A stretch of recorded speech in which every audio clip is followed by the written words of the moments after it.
অনেকের কাছে কোটিপতি হওয়া এটা একটা দুঃস্বপ্নের মতো মনে হতে পারে যে এটা কখনোই সম্ভব না, কিন্তু সেই অনেকেই আবার যদি চারিপাশে ফোকাস করেন তাহলে দেখবেন যে অনেকেই কোটিপতি হয়েছেন। যারা এখন কোটিপতি হয়েছেন তারাও একসময় ভাবতেন যে কোটিপতি হওয়াটা একটা কঠিন ব্যাপার, অসম্ভব ব্যাপার। আসলেই কোটিপতি হওয়া সহজ কোনো ব্যাপার নয়। এর জন্য অনেক স্যাক্রিফাইস দরকার, অনেক ডিসিপ্লিন দরকার, হার্ডওয়ার্ক দরকার, কন্টিনিউয়াসলি নিজেকে ইমপ্রুভ করা দরকার, কাজ করে যাওয়া দরকার।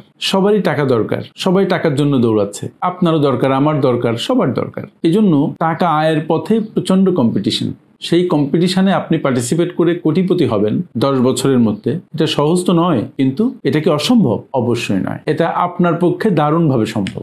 যদি আপনি কোটিপতি ক্লাবের সদস্য হতে চান তাহলে বেশ কয়েকটা কাজ করতে হবে। সেই কাজগুলো কি কি সেটা আমি একে একে বলবো। তবে হ্যাঁ, মনে রাখবেন 10টা কাজের কথা আমি বলবো, সেই 10টার মধ্যে 10 নম্বর পয়েন্টটা প্রচন্ড গুরুত্বপূর্ণ। এটা আমি একেবারে শেষে বলছি, বাট মনে রাখবেন প্রত্যেকটা স্টেপ, প্রত্যেকটা পয়েন্ট গুরুত্বপূর্ণ। সুপ্রিয় শ্রোতা, আমাদের আজকের ভিডিওতে আপনাকে স্বাগতম। আপনারা যারা আমাকে দীর্ঘদিন ধরে শুনছেন তাদের প্রতি আমার অসীম কৃতজ্ঞতা। আর যারা আমাকে নতুন শুনছেন তাদেরকে অনুরোধ করছি চ্যানেলটিকে সাবস্ক্রাইব করে, পেজটিকে ফলো করে আমাদের সাথে থাকুন এবং লাইক, শেয়ার, কমেন্ট দিয়ে আমাদের ভিডিওগুলো সবার মধ্যে ছড়িয়ে দিন। কারণ বিশ্বাস করুন, প্রত্যেকটি ভিডিও প্রতিটা মানুষের জন্য খুবই দরকারি। চলুন যাওয়া যাক মূল আলোচনায়।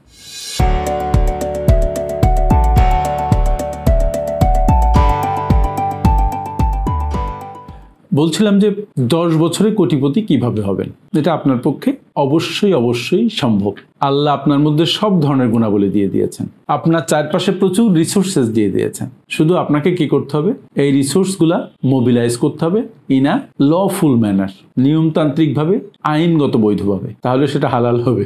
প্রথমে আপনাকে কি করতে হবে? নাম্বার 1, প্রথমেই আপনি দেখুন, বিচার করুন যে আপনার যে মূল্য, সেই মূল্য আপনি পাচ্ছেন কিনা। আমরা অনেক ক্ষেত্রে নিজের মূল্য বুঝি না। আমি আয় করতে পারি 1 লাখ টাকা, কিন্তু আমি আয় করছি 20,000 টাকা, কারণ আমি নিজেকে নিজে উপস্থাপন করতে পারি নাই, আমার কোয়ালিটি আমি সঠিক জায়গায় প্লেস করতে পারি নাই। এই ক্ষেত্রে একটু চিন্তা ভাবনা করে নিজের যে দক্ষতা আছে তার সাথে দক্ষতার উন্নয়ন ঘটিয়ে নিজেকে সঠিক জায়গায় প্লেস করাটা খুব জরুরি। তাহলে আপনার যে মূল্য, এই মূল্য আপনি পাবেন। তার ফলে আপনার কি হবে? আপনার আয় বেড়ে যাবে। নাম্বার 2, কখনো একটা মাত্র ইনকাম সোর্সের উপরে আপনি নির্ভর করবেন না।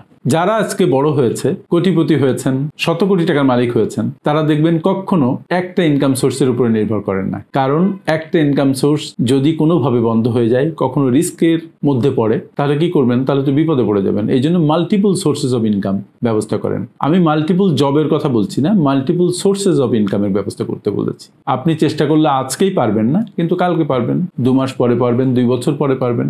এবং এই মাল্টিপল সোর্সের মধ্যে এমন কিছু জায়গা থাকতে হবে যেখানে আপনি না খাটলেও যেন টাকা আসে। যেমন লভ্যাংশ, সুদ, প্রফিট, যেভাবে বলেন না কেন, রেন্ট, যেভাবেই বলেন, আপনার বিভিন্ন সোর্স থেকে টাকা আসতে হবে। সুতরাং আপনি সে ব্যাপারে যত্ন নেবেন, সে ব্যাপারে কাজ করবেন। নাম্বার 3, যতটুকু সম্ভব সঞ্চয় করুন এবং এই সঞ্চয়টা আপনি অটোমেট করে করুন। কিভাবে?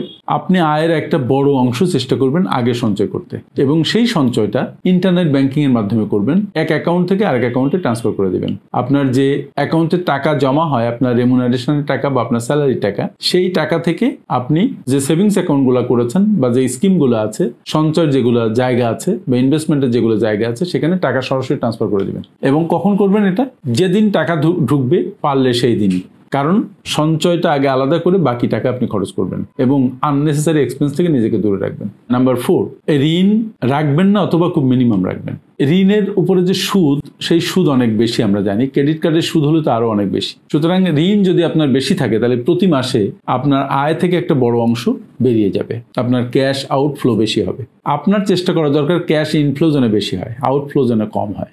ঋণ যদি থাকে তাহলে ঋণের যে মূল টাকা সেটা তো পরিশোধ করবেনই, সাথে আপনি সুদ পরিশোধ করবেন বা প্রফিট পরিশোধ করবেন। চেষ্টা করবেন আননেসেসারি লোন যেন না থাকে, এবং চেষ্টা করবেন যেন মন্দ ঋণের খপ্পরে আপনি না পড়েন। ক্রেডিট কার্ডের ঋণ যেমন মন্দ ঋণ, কারণ এই ঋণ নিয়ে আপনি খেয়ে ফেলেন, জিনিসপত্র কিনে শেষ করেন, যেখান থেকে আপনার কোনো টাকা আসে না। কিন্তু ঋণ যদি ভালো ঋণ হয়, মানে এমন ঋণ যে ঋণ আপনি নিয়ে কোথাও ইনভেস্ট করেছেন তার চাইতে বেশি আপনার প্রফিট আসছে, যে সুদ আপনি দিচ্ছেন, তাহলে সেটা ভালো ঋণ, এটা হোক। তারপর আমি বলবো, ঋণ ম্যানেজমেন্ট একটা কঠিন বিষয়, অনেকে না বুঝতে পারেন। এই জন্য ঋণ যেন না থাকে, অথবা থাকলে খুব কম থাকে, তাহলে আপনার জন্য বড় হওয়া সহজ হবে। নাম্বার 5, শাইনি বল সিনড্রোম নামে একটা কথা আছে। এই শাইনি বল সিনড্রোমের শিকার যেন না হন। মানে সবসময় ট্রেন্ডি জিনিসের পেছনে ছোটা, নতুন একটা মোবাইল এসছে আমি সেটাই কিনতে হবে, নতুন একটা গাড়ি এসছে আমার সেটাই কিনতে হবে, নতুন একটা ব্র্যান্ডের শার্ট এসছে সেটাই আমার না কিনলে চলবে না, নতুন জুতা এসছে সেটাই আমার কিনতে হবে, অথচ আমার অনেক আছে। এই ধরনের সিনড্রোমে আক্রান্ত হবেন না, এটা আপনার পকেট থেকে শুধু টাকা বের করে দিবে। এবং এই যে শাইনি বল সিনড্রোম আমি বললাম, এই সিনড্রোমের শিকার যারা হয়েছে তাদের জন্য খুব বিপদ। তারা খুবই আননেসেসারি জিনিস কিনে যা তাদের জীবনের জন্য অতটা দরকারি নয়। সুতরাং এই শাইনি বল সিনড্রোমের শিকার যেন আপনি না হন। 6, আপনার টাকা ইন্টারেস্ট বা প্রফিট বেয়ারিং অ্যাকাউন্টে রাখবেন। আমরা অনেকক্ষণ করি কি, আমরা টাকা এমন জায়গায় রাখি কারেন্ট অ্যাকাউন্টের মতো, যে টাকাতে আমার কোনো কিছু যুক্ত হয় না, আমি কোনো প্রফিট পাই না, কোনো ইন্টারেস্ট পাই না। সুতরাং টাকা এভাবে কোথাও ফেলে রাখা যাবে না। ইমার্জেন্সি ফান্ড যদি থাকে সেটা এভাবে থাকতে পারে, কিন্তু আপনার টাকা, যে টাকাটা আপনার অলস পড়ে আছে, সেই টাকা যেন এরকম নন ইন্টারেস্ট বেয়ারিং বা নন প্রফিট বেয়ারিং অ্যাকাউন্টে না থাকে। এটা এমন জায়গায় রাখা দরকার যেটা সবসময় কিছু আয় করে। তাহলে হবে কি, আপনার অ্যাসেট অ্যাকুমুলেশনে এটা হেল্প করবে এবং দ্রুত কোটিপতি হতে আপনার জন্য সহায়ক ভূমিকা পালন করবে। নাম্বার 7, আপনার ট্যাক্স খুব সুচারুভাবে সম্পন্ন করবেন। আমরা অনেকক্ষণ করি কি, জেনে তো কারোর মাধ্যমে ট্যাক্স ফাইল মেনটেন করি, তার ফলে যেটা হয় একসময় যে হয়তো ট্যাক্সের হিউজ একটা বার্ডেন মাথার উপরে চলে আসে, অথবা আমার যে পরিমাণ টাকা দেওয়ার কথা সেই পরিমাণের চাইতে আমি হয়তো বেশি টাকা ট্যাক্স দিয়ে ফেলি। যাদের অল্প ট্যাক্স দিতে হয় তাদের জন্য এটা সমস্যা হয় না, কিন্তু যাদের সম্পদ অ্যাকুমুলেশন মোটামুটি বেশি হয়েছে তাদের ট্যাক্সের পরিমাণ অনেক বেড়ে যায় যদি রং ক্যালকুলেশন হয়। সুতরাং যখন ট্যাক্স ফাইল আপনি মেনটেন করবেন তখন বি ভেরি কেয়ারফুল যে সঠিক লোক, যিনি ভালো বুঝেন, যিনি ট্যাক্স আইন সংক্রান্ত ব্যাপারে খুব দক্ষ, সেরকম লোক যেন এটা ডিল করেন। ডিল করলে কি হবে, আপনার ডিডাকশন কম হবে, আপনার ট্যাক্স আপনাকে কম দিতে হবে এবং সঠিক দিতে হবে। আর যদি আপনি বেঠিক লোক নির্বাচন করেন তাহলে দেখবেন যে আপনার ট্যাক্স দেওয়ার কথা 5 লাখ কিন্তু দিয়ে ফেলছেন হচ্ছে 10 লাখ। এরকম অনেক ট্যাক্স লয়ার আছেন। সুতরাং আপনি ট্যাক্স প্রফেশনাল যাকে সিলেক্ট করবেন তিনি যেন দক্ষ হন, বুঝে শুনে একজনকে সিলেক্ট করবেন। তাহলে আপনার টাকা আননেসেসারি আপনার পকেট থেকে বেরিয়ে যাবে না এবং পরবর্তীতে একটা জরিমানার ভয় থেকে আপনি মুক্ত থাকবেন। নাম্বার 8 হচ্ছে, আপনার যে বেতন বাড়বে, আপনার যে স্যালারি রেইজ হবে বা আয় বাড়বে, সেই বর্ধিত অংশটুকু আপনি খরচ করে ফেলবেন না, এটা আপনি ওয়াইজলি ইনভেস্ট করবেন। আপনার তো ইনভেস্টমেন্ট প্রোগ্রাম নর্মালি আছে, আপনার সেভিংস প্রোগ্রাম আছে মাসে, সেগুলোর সাথে যখনই আপনার কোনো বেতন বাড়ে তখন আপনি করে ফেলেন কি, আপনার খরচের খাতাটা বেশি করে খুলে ফেলেন, আপনার বাসা চেঞ্জ করে ফেলেন, গাড়ি চেঞ্জ করে ফেলেন, অনেক কিছু করেন। সেটা না করে বরং যেটুকু আপনার বেতন বাড়ছে সেটা আপনি ওয়াইজলি ইনভেস্ট করেন। তাহলে দেখবেন যে আপনার সম্পদের দ্রুত বৃদ্ধি হবে। আপনি আসলে কি করছেন, আমরা কি নিয়ে কথা বলছি? আমি কথা বলছি এখন যে আপনি 10 বছরে কোটিপতি হবেন, সেই প্রোগ্রামের মধ্যে দিয়ে আপনি যাচ্ছেন। সুতরাং এটা তো আপনার একটা প্ল্যান, আপনি একটা সিদ্ধান্ত নিয়েছেন। সুতরাং এটা করার জন্য আপনার স্যাক্রিফাইস করতে হবে, অনেক আনন্দকে ত্যাগ করতে হবে, অনেক প্ল্যানিং এর মধ্যে দিয়ে যেতে হবে। এই প্ল্যানিং যত আপনি সুচারুভাবে করতে পারবেন, সঠিকভাবে সামনে অগ্রসর হবেন, তত তাড়াতাড়ি আপনি আপনার লক্ষ্যে পৌঁছাতে পারবেন। সুতরাং যে বেতনের যে বৃদ্ধি হচ্ছে, বোনাস যেটা পাচ্ছেন বা অন্য কোনো সোর্স থেকে আপনার কোনো হঠাৎ ইনকাম যদি চলে আসে, সেটা আপনি খরচ না করে আপনি সেটা সঠিকভাবে ইনভেস্টমেন্টে কাজে লাগান। নাম্বার 9 হচ্ছে, আপনি একজন প্রফেশনালের সাহায্য নেবেন। আমাদের দেশে আমরা আসলে প্রফেশনালদের কাছে ওইভাবে যেতে চাই না, কারণ আমরা মনে করি আমরা সব পারি। আসলে কিন্তু আমরা সবকিছু পারি না। আমি একটা কাজে ভালো, আপনি আরেকটা কাজে ভালো, আরেকজন আরেকটা কাজে ভালো। যিনি প্রফেশনালি কনসালটেন্সি করেন তিনি ওই কাজ ভালোভাবে শিখেছেন, উনি আপনাকে সঠিকভাবে গাইড করে আপনার একটা জায়গায় পৌঁছে দিতে পারেন। মজার ব্যাপার শেয়ার করি, যেমন এক ভদ্রলোক আমার কাছে এসেছিলেন কনসালটেন্সির জন্য। উনি আমাকে বললেন যে স্যার, আমাকে এমনভাবে প্ল্যান করে দেন যেন রিটায়ারমেন্টের পরে আমার হাতে 2 কোটি টাকা থাকে।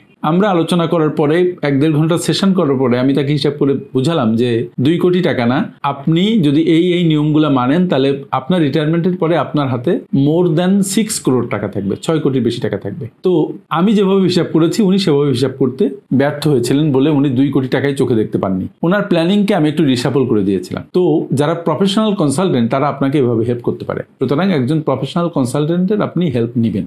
যদি আপনার 1 টাকা খরচ করে 1 লাখ টাকা বেঁচে যায়, তাহলে এই 1 টাকা খরচ করার জন্য আপনি কুণ্ঠাবোধ করবেন না। It will help you.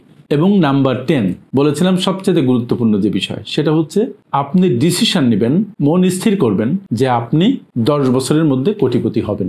যখনই আপনি কোনো ডিসিশন নেন, মনকে স্থির করেন এবং সেটা লিখে ফেলেন, তখন আপনার মন, আপনার পারিপার্শ্বিকতা সহ পুরা ইউনিভার্স আপনার স্বপ্ন পূরণের জন্য কাজ করতে থাকে। সুতরাং আপনি সিদ্ধান্ত নিন। সিদ্ধান্তর কথা আমি আলাপ করলাম 10 নম্বরে, কিন্তু এই সিদ্ধান্ত নেবেন আপনি 1 নম্বরে, প্রথমে, যে আপনি 10 বছরের মধ্যে কোটিপতি হবেন। আপনার যে অবস্থায় এখন থাক না কেন, হাতে কিচ্ছু নেই, কোনো প্রবলেম, বাট এই সিদ্ধান্ত নিয়ে আপনি কাজ শুরু করে আমি যে পয়েন্টগুলো বললাম সেইভাবে সামনে যাবেন। আপনি দেখবেন 10 বছরে আপনি 1 কোটি টাকা নয়, তার চাইতে আরো বেশি টাকার মালিক হয়েছে। আমার সাথে এতক্ষণ থাকার জন্য অনেক অনেক ধন্যবাদ।